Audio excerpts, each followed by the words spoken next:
A nation awakens to the Easter Rising of 1960. The streets of Dublin became a battleground in 1916 as the city was engulfed in a fierce struggle for freedom. A small group of Irish rebels, driven by a deep sense of patriotism and a longing for independence, took on the might of the British Empire. This event, known as the Easter Rising, was a pivotal moment in Irish history, marking the beginning of a new chapter in the nation's quest for self-determination. It ultimately led to the independence of Ireland, a dream that had been cherished by generations of Irish people. The Rising was about much more than just achieving independence. It was a profound statement of Irish identity and cultural revival. It was about reclaiming Irish identity and culture, celebrating the rich heritage that had been suppressed under British rule. It was about standing up for the rights of the Irish people, asserting their right to self-governance and freedom from oppression. The rebels fought bravely against overwhelming odds, displaying extraordinary courage and resilience in the face of a powerful adversary. The sacrifice inspired generations of Irish people to fight for their freedom, leaving an indelible mark on the nation's collective memory.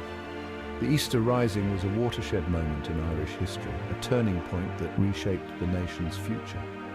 It showed the world that the Irish people were determined to be free, capturing the attention and admiration of people around the globe. It ignited a flame that would eventually burn away British rule and lead to the creation of an independent Irish Republic, a beacon of hope for oppressed peoples everywhere. The events of Easter week 1916 are etched in the memory of every Irish citizen, a testament to the enduring spirit of the Irish people. The courage and determination of those who participated in the Rising continue to inspire people around the world today, reminding us of the power of resilience and the unyielding quest for freedom. The seeds of rebellion. Ireland before the Rising. Ireland in the early 20th century was a land divided. The country was marked by stark contrast between its rural and urban areas, each with its own unique challenges and struggles. In the countryside, life was often harsh and unforgiving, with many families relying on subsistence farming to survive. Meanwhile, the cities were bustling with activity, but also plagued by poverty and overcrowding. British rule had dominated the island for centuries, imposing its laws and culture on the Irish people.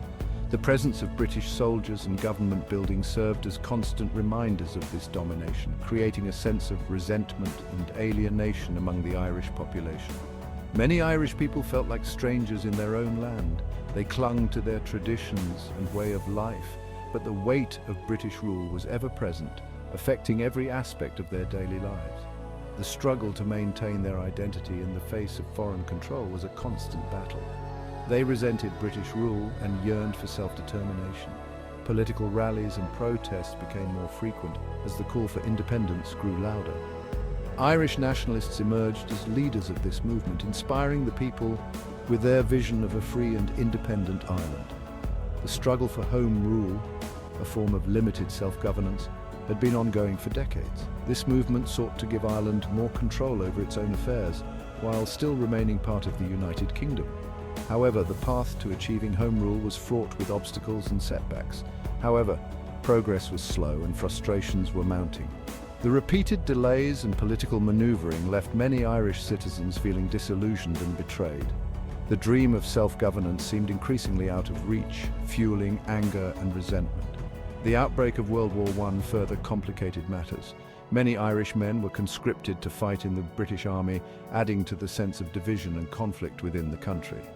The war effort diverted attention and resources away from the struggle for home rule, creating a sense of urgency among Irish nationalists. Many Irish nationalists felt betrayed by Britain's decision to postpone home rule until after the war. This decision was seen as a clear indication that the British government had little regard for Irish aspirations. The postponement of home rule became a rallying point for those who believed that more drastic action was needed.